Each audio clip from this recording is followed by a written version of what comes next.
Тепло приветствую вас, дорогие телезрители, уважаемые любители футбола. Сегодня у нас на интервью главный тренер футбольного клуба «Равшан». Человек с огромным багажом опыта и знаний Дмитрий Черышев.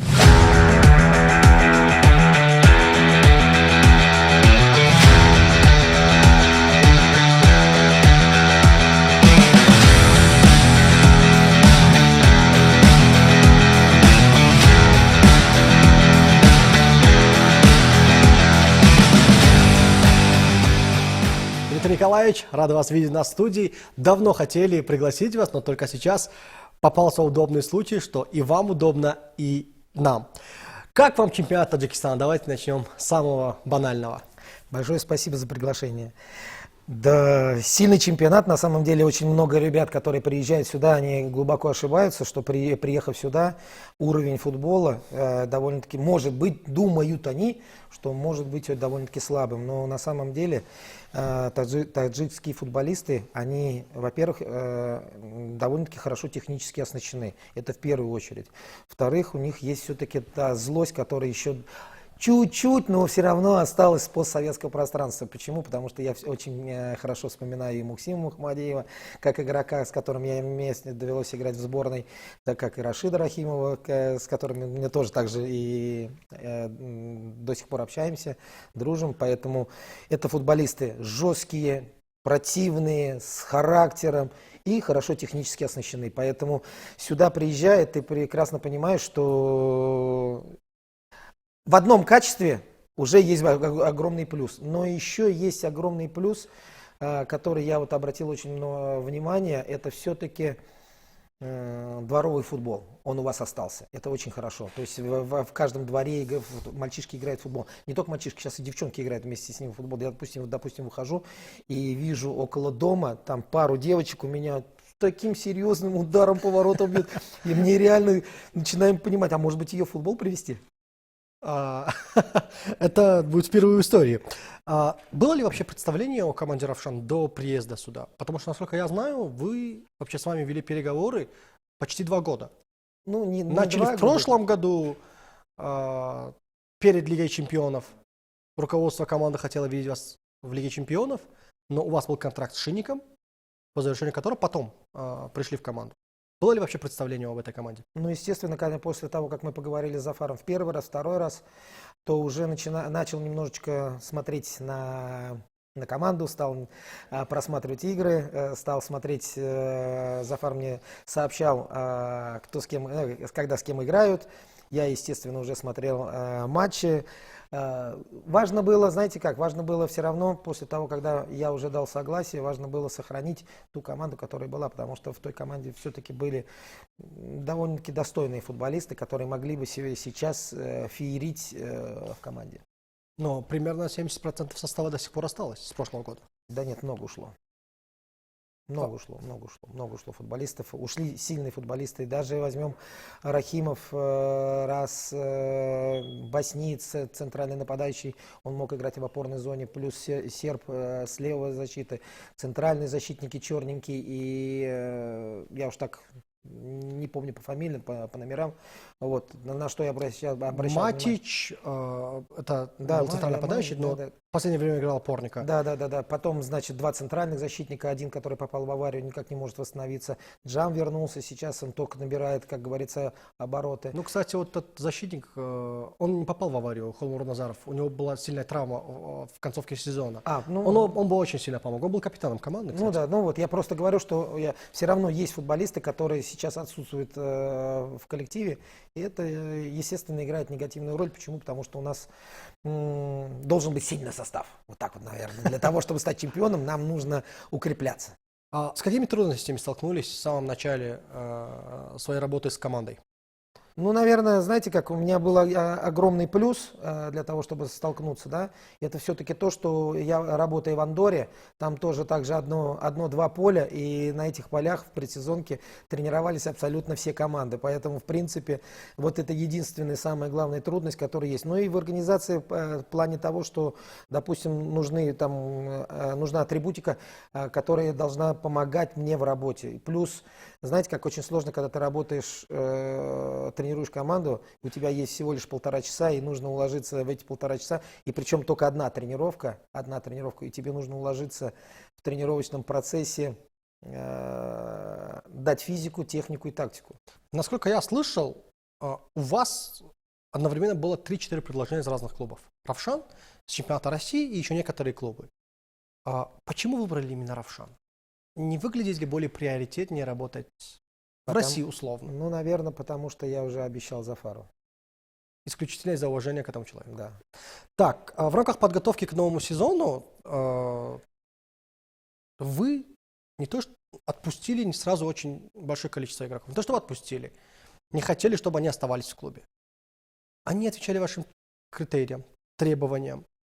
Были слабые футболисты. В чем причина того, что очень большое количество людей разом были отстранены от команды? Ну, вы их и назвали, это в первую очередь. А второе, мне жалко, что у нас мы потеряли Литвякова, мне жалко, что у нас не остался Алишер.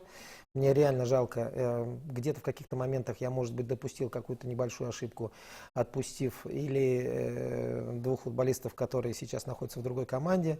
Двух? И Джам, и Масрур. Они бы помогли команде сейчас? Я думаю, что в работе, в тренировочного процесса и именно в игровом действии, я думаю, что эти два футболиста, которые...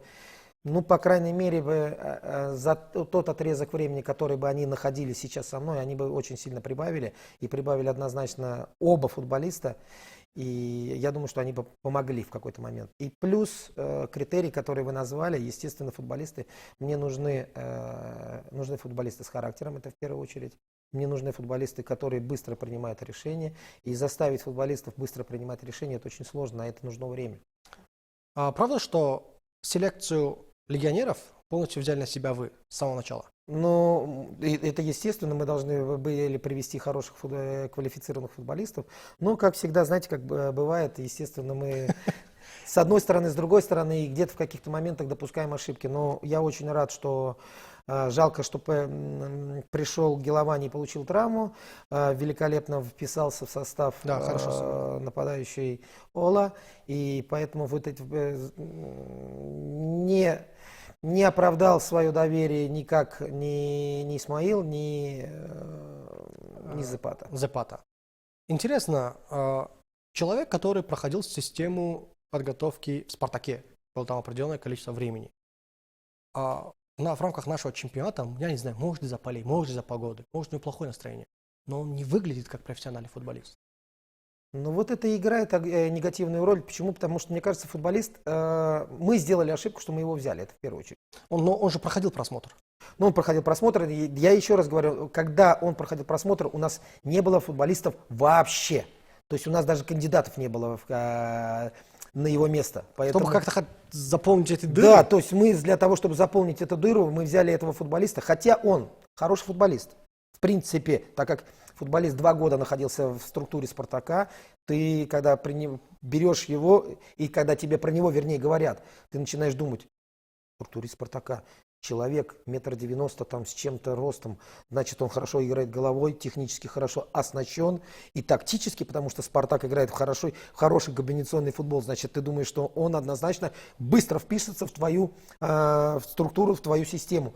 Но, как оказалось, немножечко он после того, как ушел из «Спартака», мне кажется, он потерялся полностью. Почему он не остался в «Спартаке» с такими габаритами, какие у него есть? Я думаю, что все-таки ментально он не готов играть на таком уровне, который демонстрирует «Спартак». Поэтому он потерялся, и плюс, когда пришел к нам, а мы проявляем те же требования, которые есть и в «Спартаке». В «Спартаке», в принципе, то же самое, поэтому он и не вписался там. Уже есть на примете футболисты, которые бы пришли в команду? Да. И из внутреннего чемпионата? Из внутреннего чемпионата есть пару футболистов, таджики, которых мы бы хотели видеть в нашей команде, но все будет зависеть от них. Но смотрите, я не помню случая, когда в чемпионате Таджикистана одна команда заплатила за трансфер второго футболиста.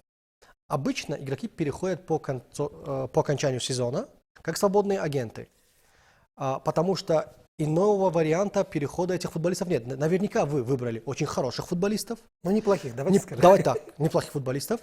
Естественным образом, руководство тех команд не собирается их отпускать, потому что это хорошие футболисты и наверняка потребуют компенсацию. Неужели Равшан станет первым клубом, который выкупит контракт у другого таджикского клуба по ходу сезона? Не знаю, получится у нас так или нет, но, наверное, нужно в первую очередь разговаривать с нашими руководителями для того, чтобы мы смогли договориться в первую очередь с игроками. И если они проявляют желание для того, чтобы перейти в нашу команду, тогда, естественно, уже будут разговоры в дальнейшем уже с клубом. А Но если в данный момент пока сейчас нужно только договориться с футболистом, чтобы он дал согласие. для этих футболистов Равшан, как думаете, привлекательный проект?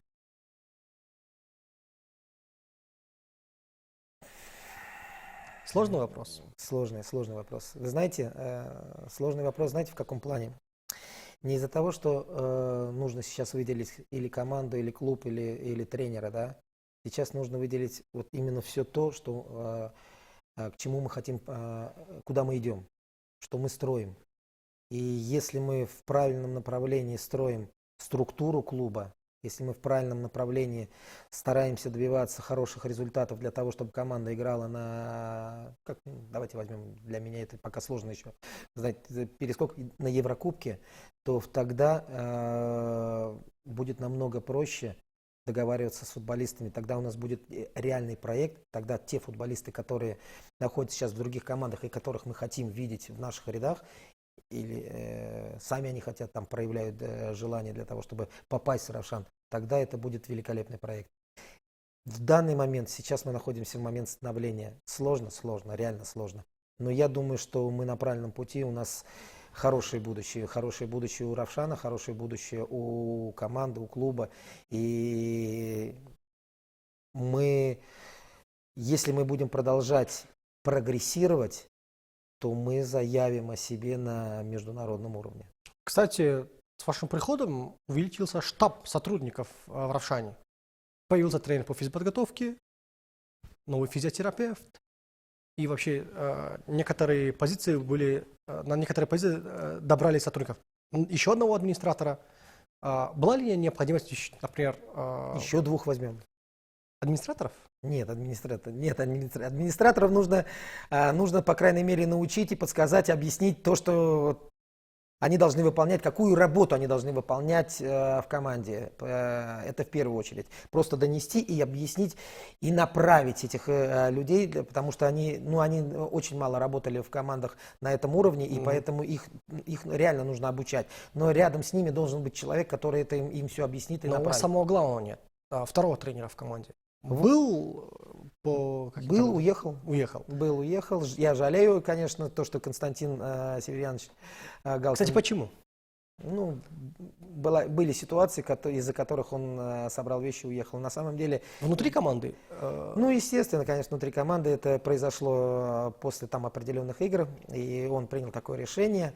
Жалеет ли он? Мы с ним постоянно в контакте, он просматривает все игры, он также помогает мне, если есть возможность, смотрит игры во время матча.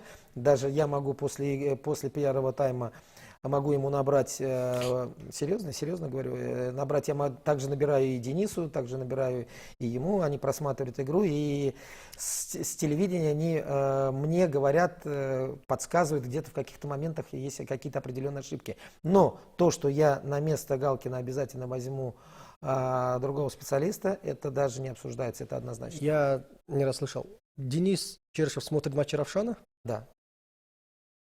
И помогает вам? И помогает. В принятии каких-то определенных решений? Да, он знает мои требования, знает мою работу, и где-то в каких-то моментах один европейский человек, который живет в Европе, он смотрит за командой, следит и поддерживает и меня, и команду, и болеет за нее.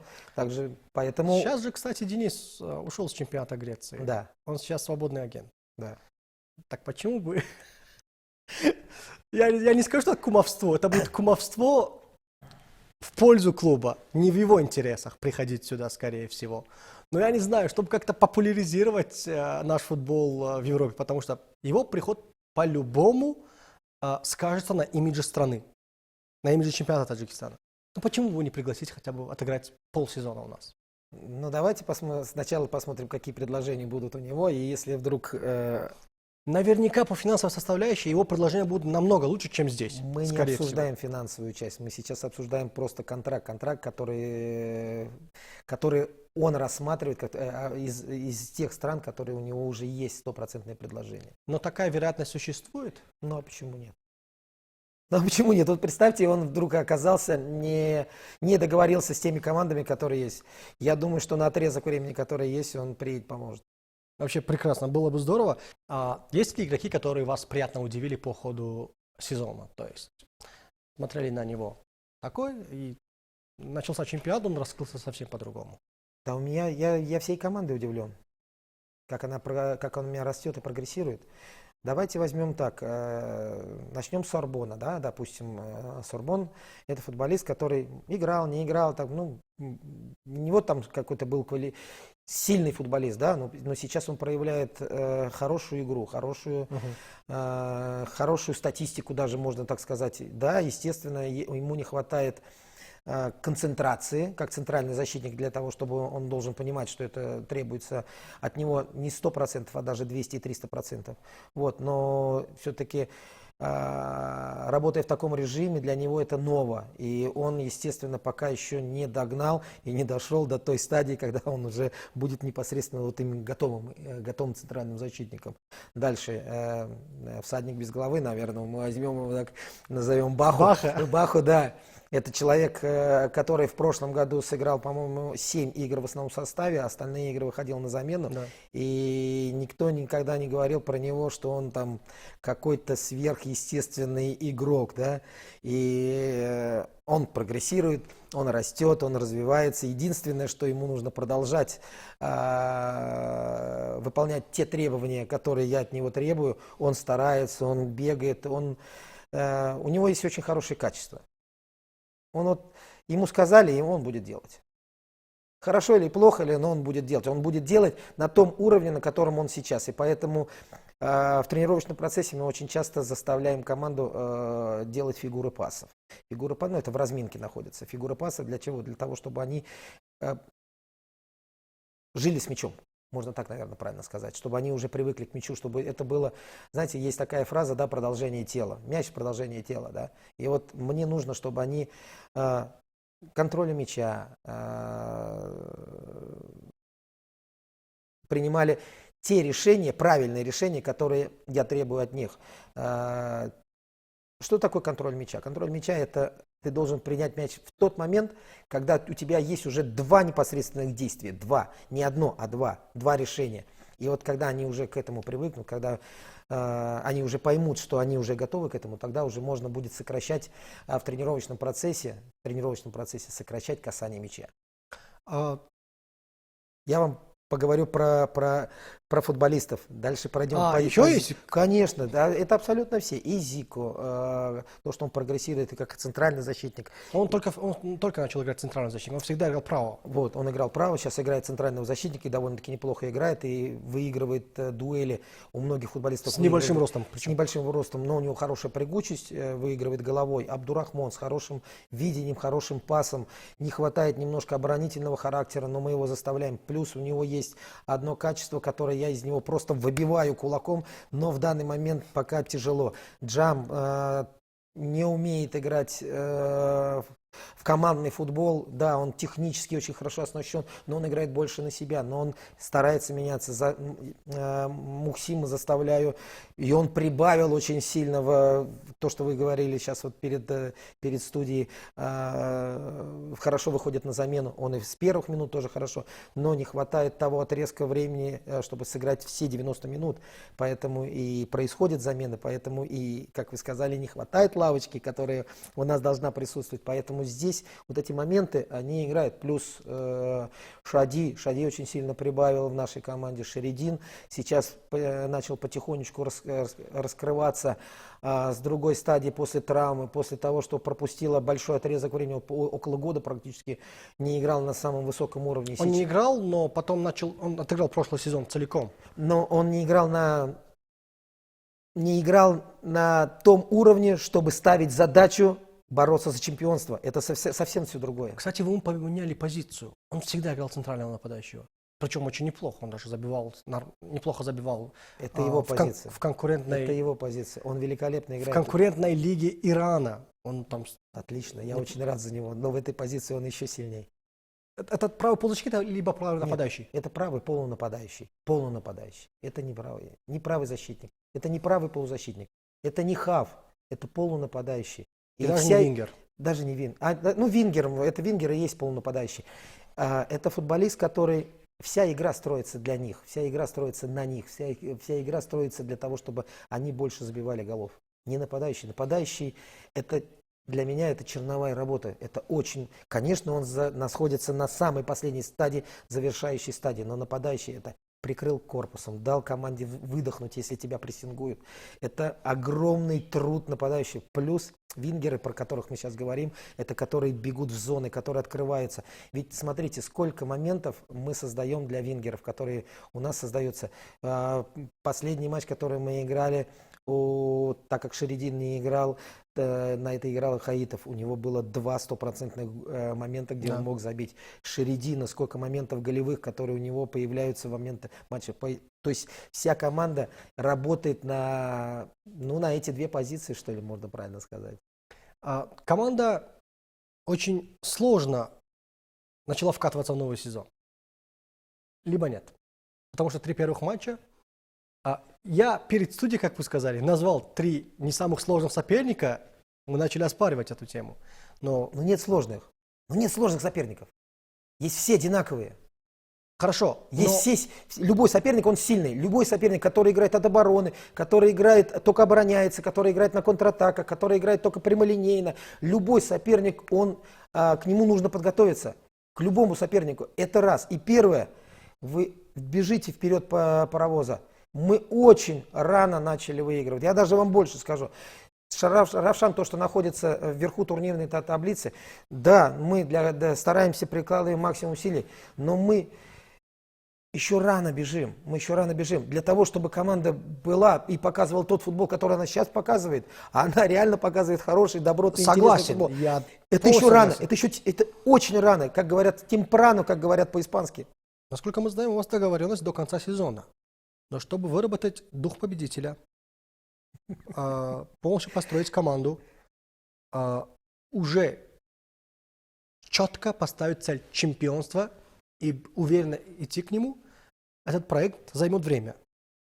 А не думаете ли вы до окончания сезона сразу продлить контракт до конца следующего сезона, чтобы довести проект до конца? Но смотрите... Как вы сами говорили, я никогда не бросаю свои проекты, довожу все всегда до конца. У вас есть определенная задача и цель. Я стараюсь доводить. Я стараюсь доводить все... Когда вы пользуетесь полной поддержкой, то есть футболисты прям очень сильно, не скажу, что любят, я не знаю. Не надо меня любить. Но вы среди них пользуетесь авторитетом. Спасибо. Вы пользуетесь авторитетом среди руководства.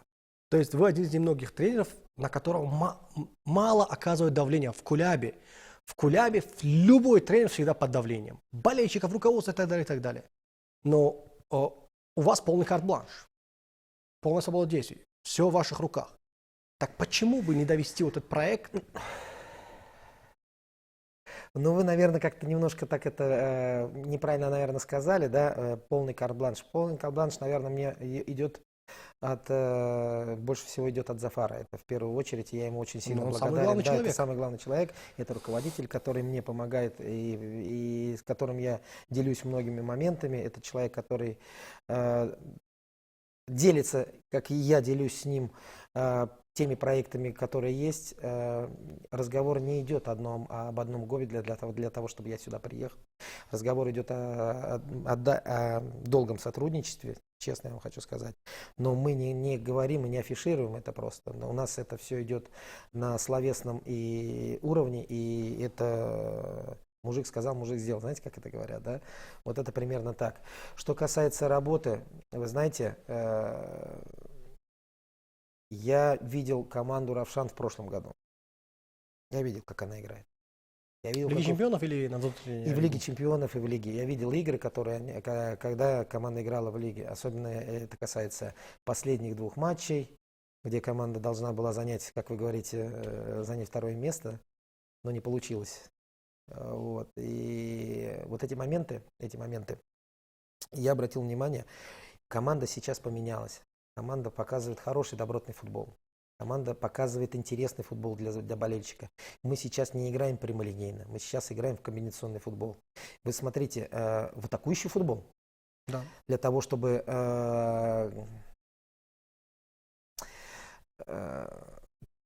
прессинговать команду соперника на половине поля соперника, нужны физические данные, нужна физика. И вот это все, что вот мы сейчас вложили в ребят, и они, знаете что, они стали верить в ту философию, которую мы им дали.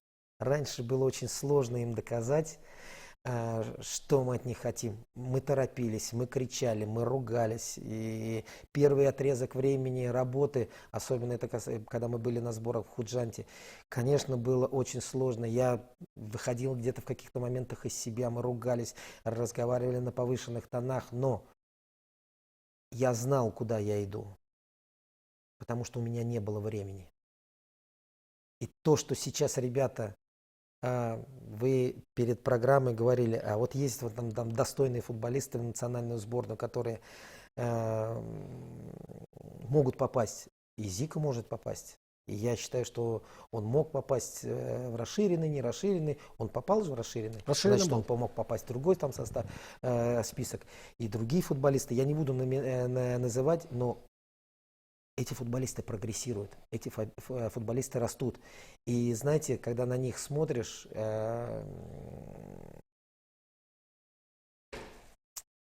что они терпят твои капризы в плане выкриков, в плане того, что, знаете, очень сложно заставить команду. Ну, давайте возьмем так, вот я кричу на футболиста, да, и он мне начинает в какой-то момент отвечать, да, я за это сейчас наказываю, и наказываю отжиманием. И они уже ему начинают пихать, хорошо отвечать, слушай, что тебе говорят. То есть они все поверили в это. Они знают, что это нужно. Они знают, что это для будущего. И вот когда ты, отвечая на ваш вопрос теперь, когда ты добиваешься и доходишь до определенной линии, и доходишь до определенной стадии, что... Смотри, ты их воспитал, они у тебя выросли, они стали развиваться, они стали расти, у них появился дух победителя. И вдруг я сказал, спасибо, ребят, я поехал. Наверное, это будет некрасиво с моей стороны. Да. Поэтому здесь идет общее такое, знаете, доверие, о чем мы с вами сейчас вот и разговариваем, о карт-бланше, да. Руководители мне доверяют, а я стараюсь оправдать их доверие. Но если я просто, когда решу эту задачу и скажу все, до свидания, наверное, это будет неправильно с моей стороны. Уже с моей стороны. Я потеряю тех людей, то доверие, которое у меня было, которое стоит у меня перед, допустим, в данный момент перед Зафаром. То есть в первом сезоне вашей работы в качестве главного тренера...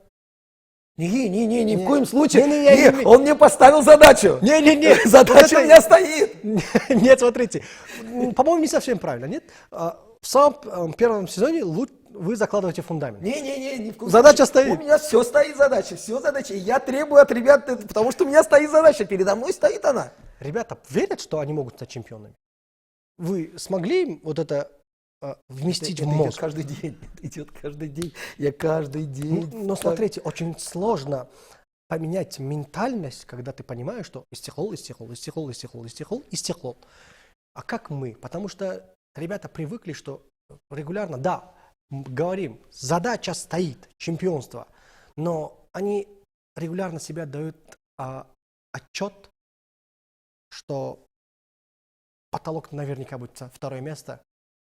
И... Разница есть, я вас перебью, прямо на секунду только. Разница есть, вы и я. Не, я не говорю про себя. Я не про себя, я говорю про хорошо, я про говорю мышление. про таджикский футбол. Да. Вот вопрос, все играем, смогли ли вы вот это... играем, а выигрывает Истеклол, да, как вот мы сейчас обсуждаем примерно тему. Так. Разница есть между мной и между вами. Я пришел, я чужой совершенно, да, я сейчас только начинаю проходить адаптацию, потому что адаптация не проходит 2-3 месяца, адаптация не проходит 3-4 месяца, Адаптация не проходит полгода. Адаптация проходит около года, около 2, и тогда ты начинаешь уже больше интегрироваться во все, что есть и окружает команду, жизнь, футболисты, семьи их, и ты уже начинаешь уже совсем по-другому мыслить.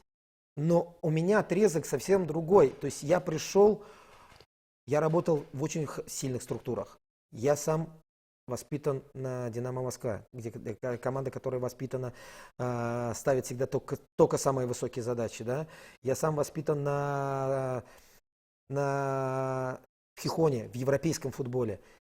Да, мы знаем, что там выигрывают Реал Мадрид и Барселона, Атлетико, который может побороться за чемпионство, но ты всегда все равно показываешь характер, зубы. И на протяжении всего времени я был футболистом, который каждый раз, я был иностранцем везде, каждый раз ты доказываешь свою состоятельность, что ты лучший и что ты должен быть игроком основного состава, потому что ты иностранец. И каждый раз ты это все доказываешь, каждый раз ты все это доказываешь, каждый раз ты хочешь показать каждому тренеру, доказать, что ты игрок, на которого он может надеяться, и ты его не подведешь. И я стараюсь донести до футболистов, потому что я новый человек в таджикском футболе, я стараюсь им донести, что они могут это сделать. И мы это сделаем. Просто нужно на это время, потому что то, что я пришел сейчас, маленький отрезок времени, ребят, очень маленький. Нам нужно развиваться, нам нужна структура клуба для того, чтобы мы выстроили все то, что мы хотим. На самом деле великолепные проекты есть. Вы сами стали перечислять. Раньше этого не было. Сейчас это будет. Есть определенные 5, я сейчас не буду вам называть, но они играют, знаете, самую детскую такую роль. Но этого не хватает. На каждодневных тренировках. 5 вещей не хватает на каждодневных тренировках. И нам нужно это донести абсолютно до всех. Абсолютно до руководителей, что это играет важную роль. 5. Вроде не таких серьезных, но они играют важную роль. И когда мы исполним это, когда мы будем исполнять это, тогда у нас потихонечку все будет соединяться. Давайте немножко отойдем от темы Равшана. Реал Мадрид. Говоришь, Дмитрий Черышев у всех ассоциаций с мадридским Реалом. Вы там проработали примерно 4 года, да, если не ошибаюсь? Примерно. Как вы оказались в системе Реала? Очень просто. На самом деле... Дениса взяли, вас также пригласили или наоборот? Не, там сватовство по блату Есть, Зидан. Я вам сейчас все расскажу. На самом деле, все, что касается Зидана. Это... И его сыновей? И его сыновей? Я их тренировал. Энцо или? Энцо. Энцо Зидан был у меня в команде. Когда Дениса пригласили в Реал Мадрид, я играл в Бургасе. У меня еще было предложение от российского клуба. Я поехал на просмотр. Бахва Тадеев, мой бывший партнер, был главным тренером команды. Игнатьев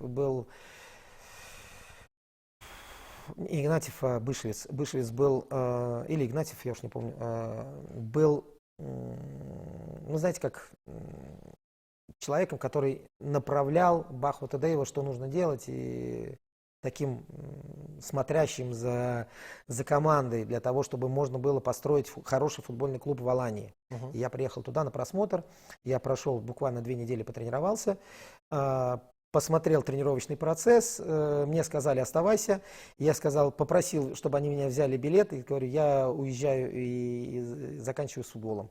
Я вернулся в Испанию, я вернулся в Мадрид, как раз в этот момент уже Дениса пригласили в Реал Мадрид, мы обсудили всю все его нахождение, как он должен находиться. То есть мы попросили, чтобы семье Реал Мадрид снимал квартиру в Мадриде, в самом городе. Причем самое интересное, недалеко от базы, где команда тренируется. Вот. И я приходил на каждую тренировку, я смотрел тренировочный процесс, и где-то в каких-то моментах я и Денису, естественно, подсказывал. И где-то около года-двух я ходил на каждый день на тренировки, и с приходом Митчелла в Реал Мадридовскую структуру они мне предложили, вернее, как не предложили, получилось так, что я ходил на тренировки, и мне сказали, говорят, иди-ка на тренера, у тебя хорошо получается, может быть, все-таки ты будешь тренировать команды. И я пошел учиться на тренера. В Испании было очень сложно. Почему? Чужой язык. Когда у тебя есть разговорный язык, это одно. Ты разговариваешь, хорошо вроде беседуешь, разговариваешь, но когда ты начинаешь учиться на тренера, все термины, испанские термины, плюс медицина, плюс физподготовка, а там к этому очень серьезно относятся. Я учился 3 года на тренера, я получил диплом тренера категории ПРО. Вот. После этого, причем, самое интересное, так получилось, что у нас было очень много футболистов, экс-футболистов, которые работали по вечерам. И нас сделали одну группу, где мы из, по-моему, 34-38 человек, что ли, нас было. Мы учились по утрам, а по вечерам мы тренировали. То есть я тренировал дворовую команду. Она имела какое-то отношение к Реал Мадриду, небольшое там отношение к Реал Мадриду, но тренировал по утрам, а вечером учился и психологии, и как тренировать, и как объяснять, и как рассказывать. Все это было на испанском языке, естественно, это у меня была такая каша в голове, вы даже представить себе не можете. Причем я вечером тренировал, после тренировки садился в машину, ехал на тренировки в Реал Мадрид, смотрел, как тренируется Денис, после этого забирал его, потому что Реал Мадрид переехал с этого места в другое место. В общем, короче, я был все время в движении. Хорошо, что эта база, где я тренировался, находилась в 7 минутах всего лишь на машине. То есть я быстро добирался, приезжал, смотрел еще тренировочный процесс и потихонечку ходил. И получилось так, что мы сыграли 2 игры с Реал Мадридом, так как это все небольшое отношение мы имело, и Реал Мадрид хотел провести товарищеские матчи на этом уровне, а я как раз тренировал маленьких мальчишек и взрослых, 16-17-летних. И тренируя их, это как я попал в Реал Мадрид. Тренируя их, мы сыграли игры, показали довольно хорошую игру против Реал Мадрида. Сначала с одним возрастом, потом с 15, 16, 17-летними там показали хорошую игру. И Митчелл мне сделал предложение, сказал, говорит, мы готовы. По окончании сезона, естественно, вызвали, как всегда, каждый год вызывают папу и сына для того, чтобы в Реал Мадриде, для того, чтобы поговорить с ним, остается он в Реал Мадриде. То есть это, представляете, футболист каждый год подписывает контракт в Реал Мадриде. Это большая конкуренция, то есть тебя в любой момент в конце года могут убрать. Допустим, команда Дениса, она была очень хорошая, и Начо, который играл в Реал Мадриде, и Маркус Алонсо, Денис, другие футболисты, которые находились с ним, у них была хорошая команда. Алонсо или Асенсио? Алонсо. Маркус Алонсо. Вот, и эти футболисты были хорошими, квалифицированными, но команда, которая на год постарше, 89-й год рождения, вы даже себе представите, каждый год менялось по 13-14 человек. Представляете, как ты приходишь, вроде, папа, такие иллюзии, тебя футболиста пригласили в Реал Мадрид, ты вроде счастлив, как здорово, как хорошо, моего сына пригласили в Реал Мадрид, а на следующий год раз 14 человек выгнали. И вот когда пригласили, я о чем говорю, пригласили поговорить по поводу Дениса, сказали, что они довольны Денисом, что хотят, чтобы Денис остался в команде, я никакого отношения к Реал Мадриду не имею, я пришел, я как папа, я сижу и мы встаем, Денис подписал лицензию на следующий год для того, чтобы тренировать. И знаете, что самое интересное? Он говорит, Денис, ну иди погуляй, а мы с папой поговорим. И мне предложили войти в структуру Реала Мадрида. Среди ваших учеников тех поколений в Реал Мадриде кто-нибудь сейчас выбился в большой футбол? Ну, конечно. А... Маркос Юренте. Нет, Маркос Юренте. Да, это мой футболист.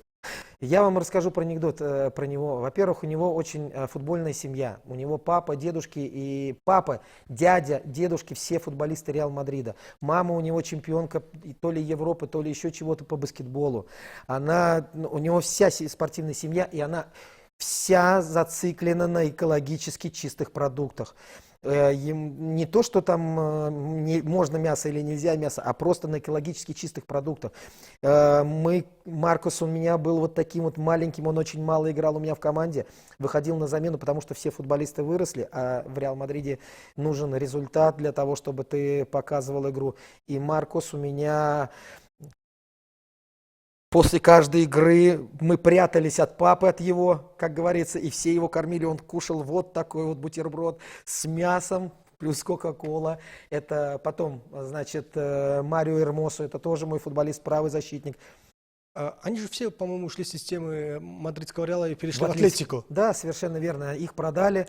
Но этих футболистов, Маркуса, я отбивал из-за того, что его хотели убрать. Как раз когда мы уходили, вот пришло новое руководство, мы его отбивали. Почему? Потому что мальчишка, очень талантливый, и они не верили, что он вырастет. Мы сделали снимки, специально попросили родителей, чтобы они поехали, сделали снимки.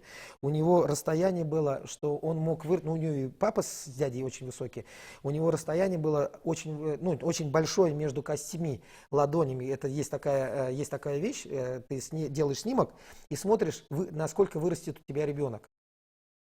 Я впервые слушал. Да, я просто говорю. И показали руководителям, они оставили его, и мальчишка стал развиваться, и получилось так, что 40 миллионов евро заплатила Атлетико за Маркуса. Вот такой. Косвенно ваша роль тоже в этих заработанных деньгах есть. Потом Борха Майораль, это тоже мой футболист. Я вам про него вообще анекдот расскажу. Когда он пришел в команду, он сейчас в Хетаф, по-моему, играет. Хетаф играет, да. Вот, представляете, а он диабетик немножко. И получилось так, что вот мы играем в финале против Селтика Глазго. Шотландской команде в финале среди 97-го года рождения, а он сидит у нас после весь первый тайм ест, ему не хватало там сахара, и он пьет кока-колу и ест бутерброд. Мы ему говорим: Борха, ешь давай быстрее, там нападающего не хватает. Весело было в реале, оказывается, да? Мы благодарим вас за участие в нашей программе и, естественно, будем наблюдать с трепетом за Равшаном. Посмотрим, добьется ли команда в конечном итоге тех задач, которые ставятся перед вами. Хотелось бы, знаете, чтобы когда ты приходишь и тебе доверяют, вот про то, что вы говорили, про карт-бланш, да, или еще что-то, хотелось, чтобы после тебя осталось хорошее мнение просто. Вот это, наверное, самое главное. Как минимум, по той работе, которую вы проделали до этого момента, однозначно положительные эмоции и воспоминания будут у всех. Дорогие телезрители, на этом я с вами прощаюсь. До следующих встреч. До свидания.